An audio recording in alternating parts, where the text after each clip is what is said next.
I've stayed quiet for a long time, but as I watched that video of Joy, Anna, and the kids at the construction site, my heart just sank. I love my sister. I really do. And I know she loves her children more than anything. But I also know what it's like to grow up in an environment where character building is often used as an excuse for genuine danger. Seeing little Gideon playing so close to that heavy machinery brought back so many memories of our own childhood. Memories I've worked through in therapy for years. The internet is calling it a parenting fail, but it's so much deeper than one video. It's about a cycle of behavior that's hard to break when it's all you've ever known. Today, I'm sitting down to talk about why that footage was so triggering for me. The hard conversations I've had to have with my family, and why safety can never be sacrificed for a social media post. This isn't about judgment, it's about protection. Let's talk about the truth. I remember scrolling through my feed and seeing that video. It was meant to be a sweet update about a day at work with the family. But within seconds, I felt that familiar tightening in my chest. Seeing Gideon, this precious, curious little boy sitting right there in the dirt, inches away from the massive tracks of an active excavator. To some people, it might look like just boys being boys or a fun day at a construction site. But to me, all I could see were the variables, the what ifs. One slip of a lever, 1 second of an operator's blind spot, and life changes forever. It wasn't just the machine that scared me, it was the casualness of it all. The fact that the camera was rolling while a toddler was in a high risk zone without a helmet or any visible supervision. It triggered something deep in me, because I know that feeling of being told everything is fine when your gut is screaming that it isn't. I sat there for a long time wondering if I should say something, but the backlash online was already starting. It's a heavy thing to see your family being criticized for something you yourself find deeply concerning. Joanna is my sister. I helped raise her. I love her fiercely. She is one of the most hard-working, dedicated moms I know. She pours her heart into those kids, and that's what makes this so painful. It's not about attacking her character. It's about recognizing the lens we were both given to see the world through. When we were kids, as my Spreckers, Joy was always the tomboy. She was the one climbing the highest trees and getting the most scraped knees. We were praised for being tough and uncomplaining. I think, in a way, she's carrying that badge of honor into her parenting. She wants her boys to be rugged and adventurous, just like Austin. And that is a beautiful thing until it crosses the line into danger. It's hard to talk to your sister about these things when you've already been labeled as the rebel of the family. You don't want to come across as judgmental, but you also can't just stay silent when you see a child in a potentially life-altering situation. We've had our ups and downs, but my love for her is exactly why I worry. People often ask why we seem so relaxed about certain things that others find dangerous. The truth is, we grew up on a constant construction site. From the time we moved into the big house, there were always power tools, open wiring, and heavy machinery around. It was just normal. I remember being a young girl and being expected to help with things that, looking back, were probably way beyond my age, appropriate skill level. We weren't taught to fear the equipment. We were taught to master it. But the safety protocols were, let's just say, minimal. There's this mentality in the culture we were raised in, that if you're doing God's work or working hard for the family, then God will just naturally keep a hedge of protection around you. It creates this false sense of security. You stop seeing the risks because the risks have become your wallpaper. Seeing Joy, Anna, at that site with her kids, it felt like a time capsule. It was a reminder that unless you actively choose to look at safety differently, you just repeat what you saw. And that's a cycle that can have a very high cost. In the world we grew up in, there was this very strong emphasis on character building. We were taught that hard work, physical labor, and even a bit of hardship were good for the soul. It was supposed to make us disciplined and manly or industrious, while those values aren't bad on their own. The problem arose when they were prioritized over basic safety. The theology we were under often suggested that if you were working hard or being productive, you were in God's will, and therefore he would naturally protect you. It's a dangerous mindset because it removes the parent's responsibility to mitigate risk. I see that same struggle in Joy, Anna's video. She likely sees Gideon being at the construction site as a way to teach him work ethic and toughness. But there's a difference between teaching a child to work and putting a child in a high hazard environment. We have to realize that God gave us common sense and safety tools for a reason. Character is built through discipline and kindness, not through proximity to an excavator track. Watching the public reaction to Joy, Anna's video was incredibly heavy for me. One hand. I saw the comments, thousands of them, calling her a negligent mom or saying she doesn't care about her kids. Those words hurt because I know her heart. I know how much she loves Gideon, Evelyn, and Gunnar. I know she would lay down her life for them. But on the other hand, I found myself nodding along with some of the concerns. It's a very lonely place to be standing between your love for your sister and your agreement with the people criticizing her. I wanted to defend her, but I couldn't defend the lack of safety. Public criticism is the price we pay for having such a large platform, but for my siblings, it often feels like an attack on our family's entire identity. They tend to circle the wagons and get defensive instead of listening to the valid points being made. It's a cycle of us versus the world that makes it very hard to learn and grow from mistakes.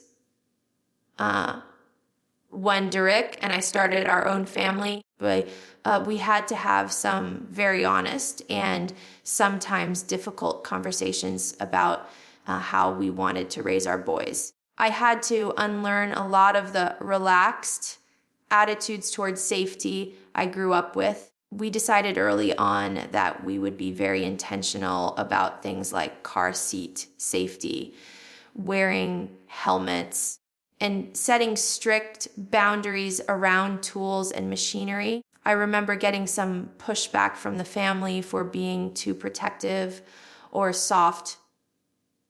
But for me, exposed, it was part of my healing. Protecting my children's physical safety was a way of honoring the value of their lives. It's okay to say no to a fun activity if the risk is too high. It doesn't mean my boys aren't tough. It just means they are safe.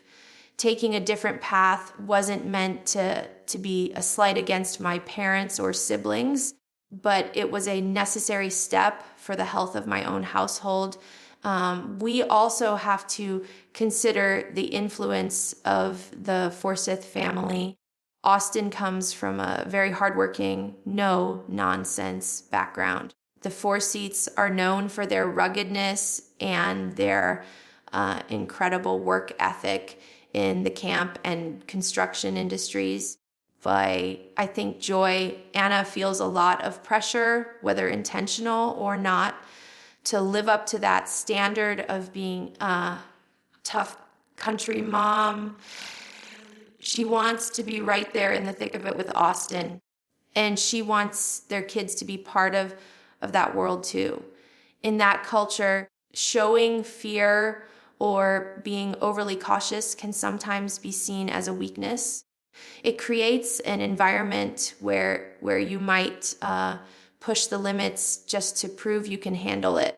See Joy trying so hard to be the perfect helpmate and the perfect mom, but sometimes that means she ignores her own motherly intuition that might be telling her, this isn't safe. It's a lot of pressure to carry, especially when you're doing it all in front of a camera. This brings me to a point that I think is often overlooked.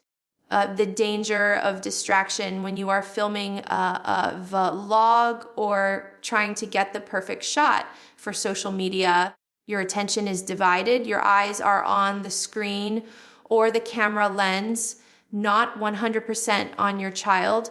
In a high stakes environment like a construction site, you don't have the luxury of a divided focus. Things happen in a split second. A child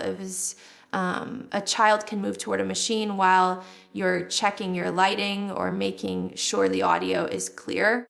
I've had to check myself on this many times. I've realized that sometimes the best way to be a good parent is to put the phone down entirely.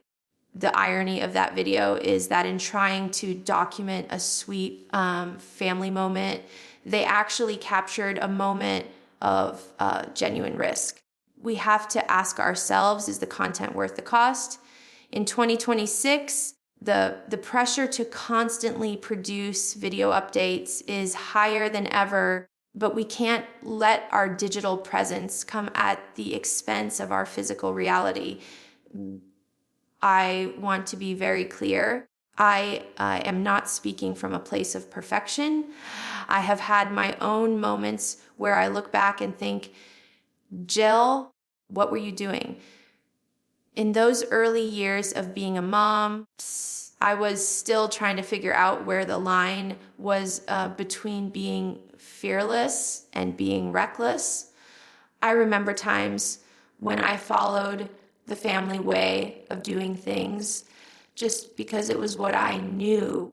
Even when my gut felt uneasy, it's a process of unlearning. I've had to apologize to my kids for not being as vigilant as I should have been in certain situations. Admitting those mistakes was the first step toward becoming a better protector. It's not about being a perfect parent. That doesn't exist. It's about being a teachable parent. I hope Anna can see that admitting a mistake isn't a sign of weakness. It's the greatest sign of love you can show your children. One of the biggest shifts in my life happened when I started going to therapy. It wasn't just about processing my past. It was about learning how to be a better mother in the present. Therapy taught me how to identify flags, both in my environment and in my own thinking. I learned that the feeling of anxiety I felt around certain family practices was actually my intuition trying to keep me safe. Growing up, we were often told to ignore those feelings or to pray them away. But now I see my intuition as a gift from God. It's what tells me when a situation isn't right for my boys. If I hadn't done that work, I might still be making the same choices I saw modeled for me. It's hard to protect your children from dangers you've been trained to ignore. I see a lot of people defending Joy. Anna by saying, this is just how it is in the country, or farm kids grow up differently. And while it's true that country kids are often more hands-on, country life shouldn't be a free pass to ignore safety. I know plenty of families in Northwest Arkansas who live on farms and work in construction who are incredibly strict about safety gear. They use high-vis vests, helmets, and clear boundaries because they know exactly how dangerous that equipment is. Living a rugged lifestyle should actually make you more aware of safety, not less. Using the country life label as a shield against criticism only keeps the cycle of risk going. You can be a tough, outdoorsy kid and still wear a helmet. Those two things aren't mutually exclusive. We can't ignore the theological roots of this issue. The IBLP teachings we were raised with placed a massive emphasis on a father's umbrella of protection. The idea was that as long as the family was in right standing with the Father and with God, nothing truly bad would happen. It's a form of spiritual bypassing. Instead of looking at the physical reality, like the weight of a machine or the speed of a blade, the focus was on the spiritual state of the family. This can lead to a type of negligence where you assume a God will intervene to stop a physical accident just because you're good people. Breaking away from that was one of the hardest parts of my journey. I had to realize that God expects us to use the minds He gave us to prevent avoidable tragedies. Protection isn't a magic spell, it's a daily choice. If I could sit down with Joy, Anna today, just sisters, no cameras, I would tell her that I'm not her enemy. I would tell her that I know she's doing her best. That best needs to include physical safety protocols. It's a hard conversation to have in our family because any form of correction is often seen as being disloyal or unloving. But true love speaks up. Ask her, Joy, is the risk worth it? I'd encourage her to trust that little voice inside her that I know was probably worried when Gideon got that close to the machine. We've spent our lives being told to quiet our own voices in favor of others. I want her to know it's okay to be the annoying person who insists on a helmet. Her kids' safety is more important than anyone's ego. Everything I do now is about my boys and their cousins. I want the next generation of Duggars and Forsyths and Dillards to grow up knowing that their physical and emotional safety is a priority. I want them to look back at their childhood and feel like they were protected, not just hardened. It starts with us. We are the gatekeepers. When we see something that isn't right, we have a responsibility to change it. It might be uncomfortable and it might cause friction in the family, but the safety of these children is the only thing that matters.